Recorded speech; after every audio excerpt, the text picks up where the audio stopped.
Shalom, selamat malam saudara-saudara yang dikasihi Tuhan Yesus Kristus. Selamat berjumpa dalam renungan pada malam hari ini.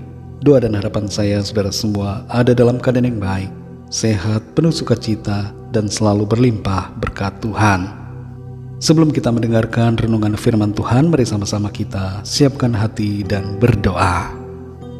Bapa yang sangat baik, Bapa dalam nama Tuhan Yesus Kristus, Tuhan Allah pencipta langit dan bumi ini, kami bersyukur kepadamu untuk penyertaan Tuhan, perlindungan, tuntunan Tuhan di sepanjang hari ini.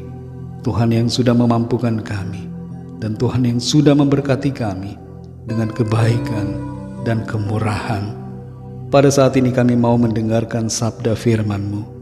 Urapi kami, agar kami mengerti akan setiap kehendak-Mu. Dalam nama Tuhan Yesus kami berdoa. Haleluya. Amin. Saudara dikasih Tuhan, pembacaan Alkitab kita pada saat ini terdapat dalam Kitab Nahum pasal yang pertama. Saudara dapat membacanya secara pribadi setelah mendengarkan renungan ini. Saya akan membaca Nahum pasal 1 ayat yang ke-7. Tertulis demikian. Tuhan itu baik. Ia adalah tempat pengungsian pada waktu kesusahan.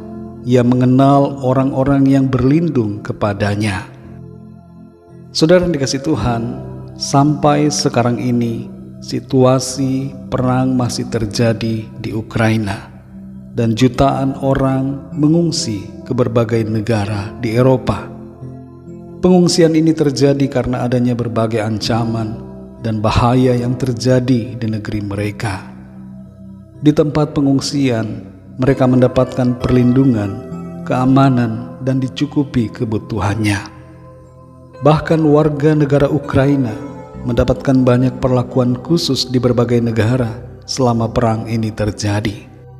Berbicara tentang pengungsian, ayat ini mengatakan bahwa Tuhan adalah tempat pengungsian dan tempat perlindungan bagi kita.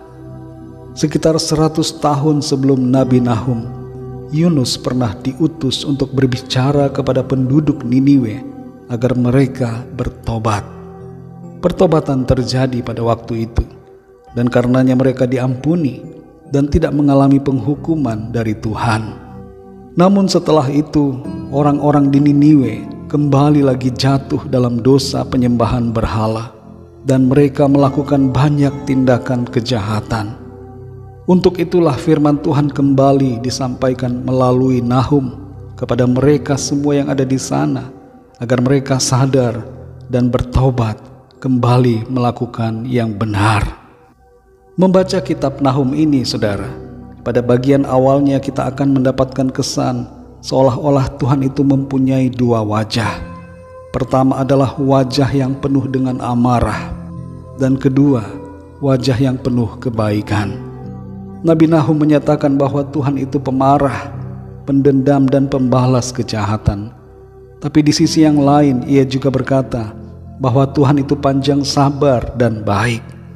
Sebenarnya gambaran tentang Tuhan dalam ayat-ayat ini perlu kita pahami dalam konteks yang benar. Nabi Nahum sedang berbicara kepada sebuah bangsa, yaitu bangsa Asyur, yang seringkali melakukan berbagai kekejaman dan kejahatan. Dan karena itulah ia berbicara dengan keras untuk mengingatkan bahwa ada konsekuensi dari setiap kejahatan yang mereka lakukan. Maksud dari pernyataan bahwa Tuhan pemarah, pendendam, dan pembalas adalah bahwa Tuhan itu tidak memihak kejahatan. Setiap dosa dan pelanggaran pasti akan mendapatkan hukuman dari Tuhan.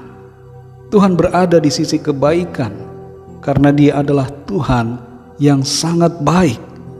Itu sebabnya kejahatan akan dilawan dan dihancurkan oleh Tuhan.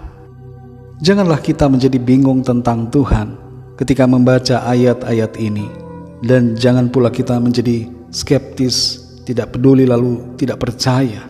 Tapi mari kita meresponi ayat-ayat ini dengan bersikap tinggal di sisinya Tuhan, yaitu tinggal di dalam kebaikan dan dalam kasih-Nya. Jangan tinggal dalam dosa dan pelanggaran, agar kita tidak mengalami apa yang disebut sebagai murka Tuhan. Saudara yang dikasihi Tuhan, kita perhatikan dalam Nahum pasal 1 ayat yang ke-7. Di situ dikatakan, Tuhan itu baik, Ia adalah tempat pengungsian pada waktu kesusahan. Ia mengenal orang-orang yang berlindung kepadanya.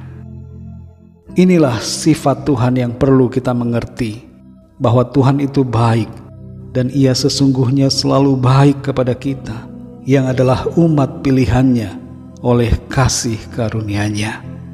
Ketika kita ada dalam penderitaan atau kesukaran, berbagai situasi, persoalan yang sulit, tidak ada tempat terbaik untuk mengungsi, tidak ada tempat yang terbaik untuk kita berlari selain kepada Tuhan. Tuhanlah tempat di mana kita bisa bersandar. Tuhan adalah tempat di mana kita bisa berlindung pada saat hati kita susah, ketika kita tidak berdaya. Tinggallah selalu di dalam Dia, karena di dalam Tuhan kita mendapatkan kelegaan, perlindungan, kasih sayang, dan keselamatan. Dalam Matius 11 ayat 28 Tuhan Yesus berkata, "Marilah kepadaku semua yang letih lesu dan berbeban berat, aku akan memberi kelegaan kepadamu." Mari saudara yang dikasihi Tuhan, datanglah kepada Tuhan Yesus, karena hanya di dalam Dia kita mendapatkan ketenangan. Dialah tempat pengungsian kita, Dialah tempat kita bernaung dan berlindung, dan hanya daripadanya lah kita mendapatkan apa yang kita perlukan. Tuhan melimpahi kita dengan kemurahan, kasih, kebaikan, dan kehidupan yang kekal. Mari kita berdoa, saudara. Bapa kami yang di surga, Bapa dalam nama Tuhan Yesus Kristus, kami sungguh bersyukur untuk firman-Mu yang sudah kami dengar pada malam hari ini, kembali mengajarkan kepada kami semua agar kami hidup benar, hidup seturut dengan apa yang Tuhan kehendaki. Kami sadar bahwa Engkau adalah Tuhan yang baik. Sesungguhnya Engkau itu panjang sabar, berlimpah kasih setia. Yang Tuhan kehendaki bagi kami adalah agar kami hidup seturut dengan apa yang menjadi firman-Mu. Tuhan mau agar kami tidak hidup dalam dosa dan pelanggaran, supaya kami tidak mengalami konsekuensi-konsekuensi dari dosa. Tapi Tuhan mau agar kami hidup dalam kebenaran-Mu, agar kami mengalami kebaikan demi kebaikan, berkat sukacita di dalam Tuhan. Terima kasih untuk firman-Mu. Berkati kami Tuhan di sepanjang malam hari ini. Lindungi kami dengan kuasa dan kasih-Mu. Kami berdoa untuk setiap pergumulan kami masing-masing secara pribadi. Yang sakit Tuhan sembuhkan dengan kekuatan-Mu, dengan kuasa-Mu, mujizat-Mu yang ajaib. Yang lemah Tuhan kuatkan, yang sedang dalam pergumulan Tuhan berikan jalan keluar. Terima kasih Bapa, kami mengucap syukur dan serahkan semua ke dalam tangan kasih-Mu. Kami percaya rencana Tuhan yang indah terjadi dalam hidup kami. Dalam nama Tuhan Yesus Kristus, Tuhan dan Juru Selamat kami sudah berdoa dan mengucap syukur. Haleluya, amin. Puji Tuhan, saudara dikasihi Tuhan, saya percaya firman Tuhan menjadi berkat dan kekuatan buat saudara semua.